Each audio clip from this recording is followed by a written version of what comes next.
स्थावर जंगम द्विविध स्वरूप एवं द्वित्व का वर्णन, मैना के साथ उनका विवाह तथा मैना आदि को पूर्व जन्म में प्राप्त हुए सनकादि के शाप एवं वरदान का कथन।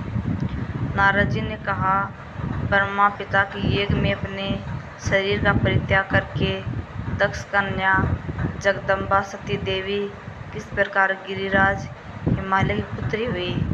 इस तरह अत्यंत उग्र तपस्या करके महान उन्होंने पुण्य शिव को ही पति रूप से प्राप्त किया।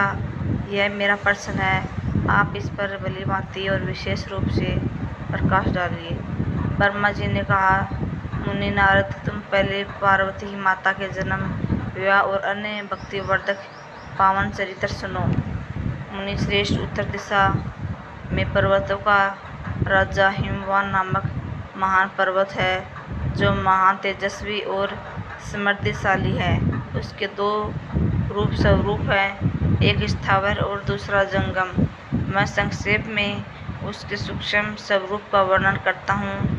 रमणीय पर्वत नाना प्रकार के रत्नों का आकार है और पूर्व तथा पश्चिम समुद्र के भीतर प्रवेश करके इस तरह खड़ा है मानो भूमंडल को मापने के लिए कोई मानदंड हो। वह नाना प्रकार के वृक्षों से व्याप्त और उनके शिखरों के कारण विचित्र शोभा से संपन्न दिखाई देता है। सिंह, सिंह, व्याघ्र आदि पशु सदा सुखपूर्वक उसका सेवन करते हैं। हिम का तो वह भंडारी है, इसलिए अत्यंत उग्र जान पड़ता है। भांति भांति के आश्चर्यजनक दृश्यों से उनकी विचित्र शोभा होती है। देवता, ऋषि, सिद्ध और मुनि उस पर्वत का आश्रय लेकर रहते हैं। भगवान शिव को यह बहुत ही प्रिय है। तपस्या करने का स्थान है। स्वरूप से ही वह अत्यंत पवित्र और महात्माओं का भी पावन करने वाला, तपस्या में वह अत्यंत शीघ्र सिद्धि प्रदान करता है। अनेक प्रकार के धातुओं की खान और शुभ ही है। वही दिव्य शरीर धारण करके सर्वांग सुंदर रमणीय देवताओं के रूप में भी स्थित है। भगवान विष्णु का अविकृत अंश है, इसलिए वह शैलराज साधु संतों का अधिक प्रिय है। एक समय गिरिवर हिमवान ने अपनी कुल परंपरा की स्थिति और धर्म की वृद्धि के लिए देवताओं तथा पितरों महाप्रज्ञ हिमाचल, हमारा हितकारक वचन सुनो। हम सब लोग जिस काम के लिए यहाँ आए हैं उसे प्रसन्नता पूर्वक बता रहे हैं। गिरिराज पहले जगदम्बा उमा दक्ष कन्या के सती रूप में प्रकट हुई थी। रुद्र पत्नी होकर सुदीर्घ काल इस तरह भूतल पर क्रीड़ा करती रहती। वे भी अंबिका सती अपने पति से अनादर पाकर अपनी प्रतिज्ञा का स्मरण करके यज्ञ में शरीर त्याग अपने परम धाम को पधार गई। हिमगिरी व कथा लोक में विख्यात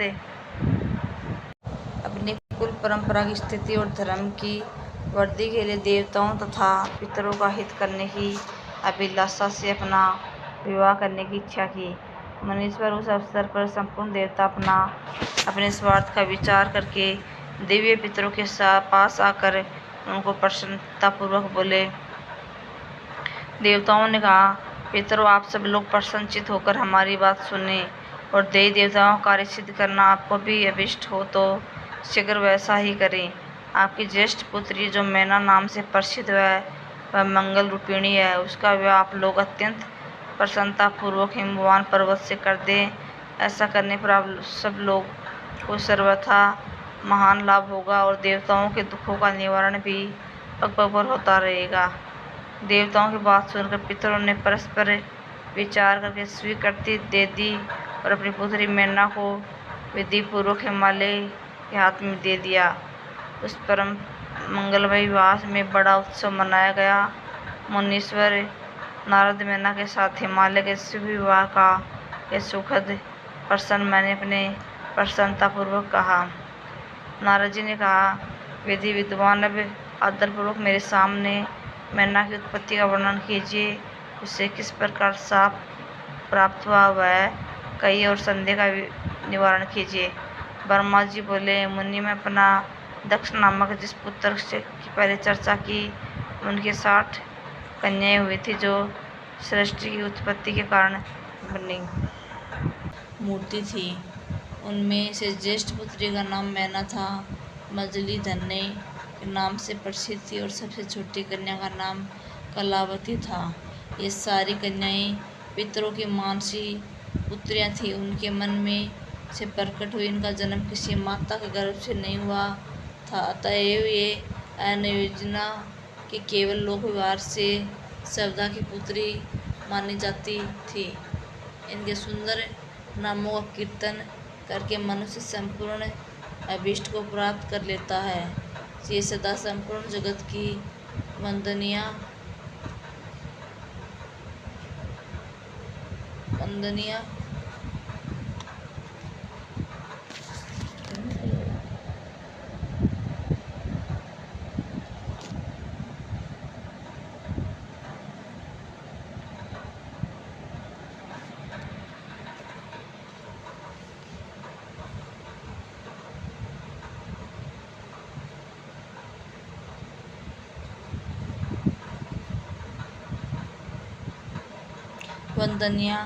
लोक माताएं और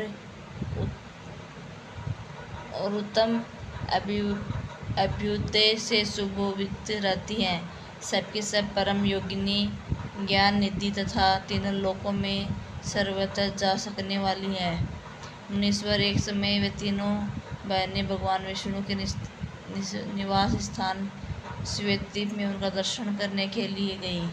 भगवान विष्णु को प्रणाम और भक्तिपूर्वक उनकी स्तुति करके वे उन्हीं की आज्ञा से वहाँ ठहर गई। उस समय वहाँ संतों का बड़ा भारी समाज एकत्रित हुआ था। मुनि, उस अवसर पर मेरे पुत्र सनकादि सिद्ध गुण भी गए और श्री हरि की स्तुति वंदना करके उन्हीं की आज्ञा से वहाँ ठहर गए। सनकादि मुनि देवताओं के आदि पुरुष और संपूर्ण लोकों में वंदित हैं। वे जब वहाँ आकर खड़े हुए उस समय श्वेतद्वीप के सब लोग उन्हें देख प्रणाम करते उठकर खड़े हो गए, परंतु वे तीनों बहनें उन्हें देखकर भी वहाँ नहीं उठी।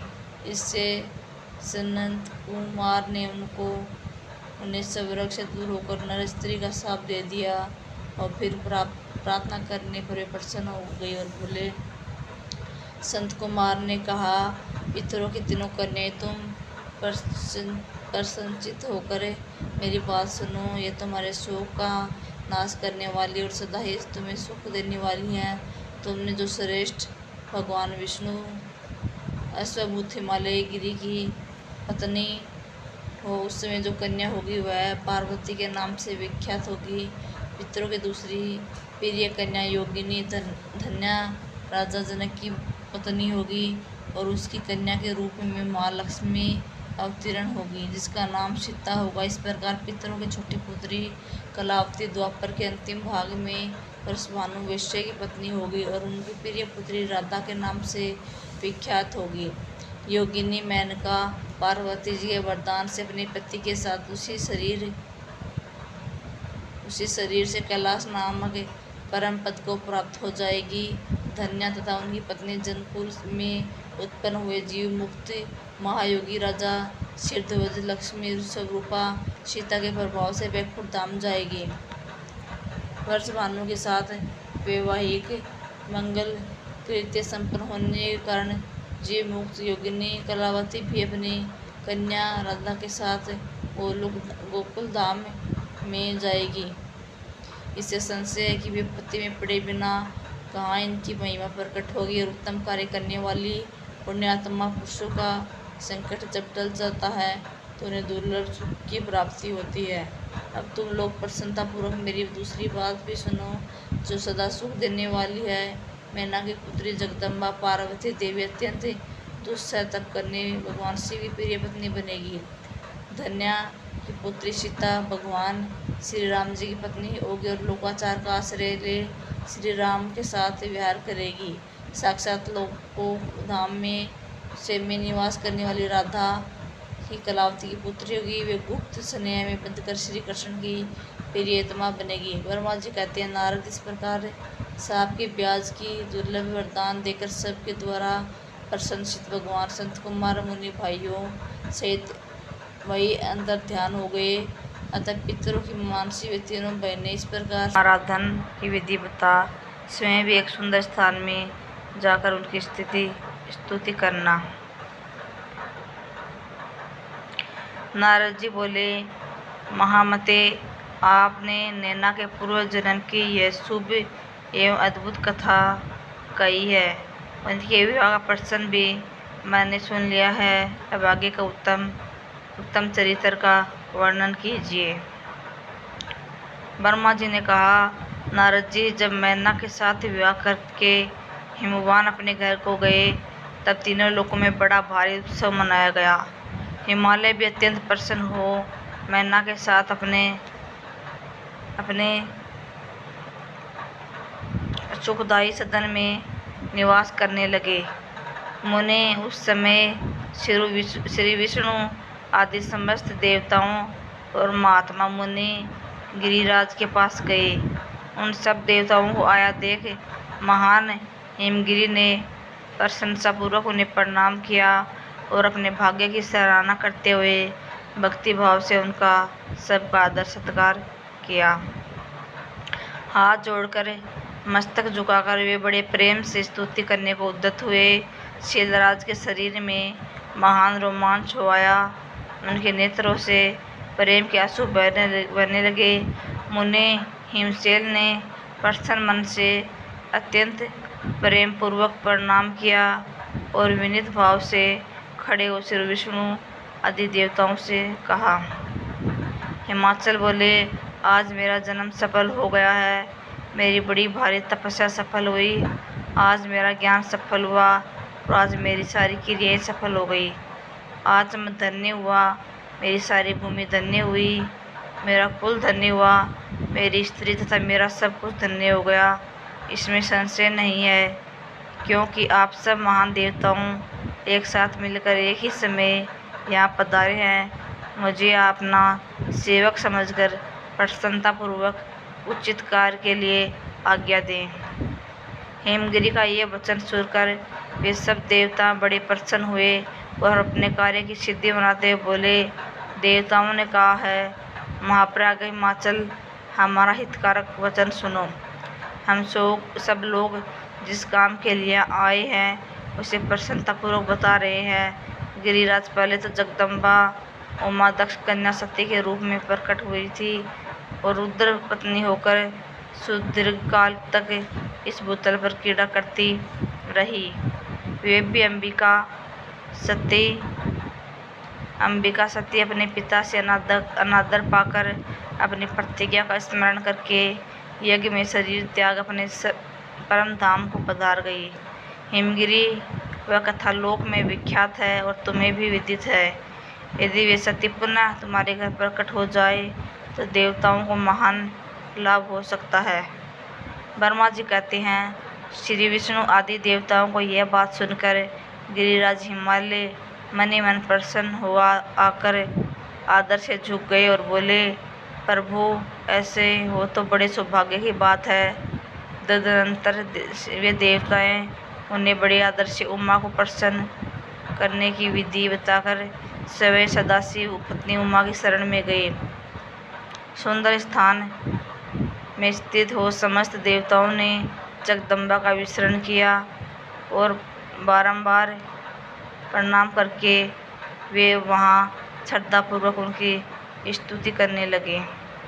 देवता बोले, शिवलोक में निवास करने वाली देवी उमे जगदम्बे, सदाशिव प्रिय दुर्गे, महेश्वरी, हम आपको नमस्कार करते हैं। आप पावन शांत स्वरूप की श्री शक्ति हैं, परम पावन पुष्टि हैं, अव्यक्त प्रकृति और महत्व आपकी रूप है। हम भक्तिपूर्वक आपको नमस्कार करते हैं। आप कल्याणमयी शिवा हैं, आपके हाथ भी कल्याणकारी हैं। आप शुद्ध, स्थूल, सूक्ष्म और परम आश्रय है। अतिवीर्य और सुविधा से अत्यंत प्रसन्न रहने वाली आप देवी को हम प्रणाम करते हैं। आप श्रद्धा है, आपकी ध्रुति है, आप श्री और आप ही सब में व्याप्त रहने वाली देवी हैं। आप ही सूर्य की किरणें और आप ही अपने पर्पज को प्रकाशित करने वाली परमाणु रूप शरीर में और जगत के जीवों में रहकर जो ब्रह्मा से लेकर तृण पर्यंत संपूर्ण जगत की पुष्टि करती है, उन आदि देवी को हम नमस्कार करते हैं। आप ही वेद माता गायत्री हैं, आप ही सावित्री और आप सरस्वती हैं।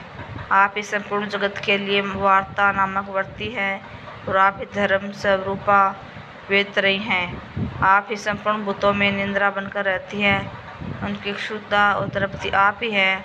आप ही तृष्णा, कांति, छवि, तुष्टि और सदा संपूर्ण आनंद देने वाली है। आप ही पुण्यकर्ताओं के यहाँ लक्ष्मी बनकर रहती हैं और आप ही पापियों के घर सदा श्रेष्ठ लक्ष्मी की बड़ी बहन दरिद्रता के रूप में वास करती है। आप ही संपूर्ण जगत की शांति हैं। आप ही धारण करने वाले धात्रे हैं एवं प्राणों का पोषक करने वाली शक्ति है।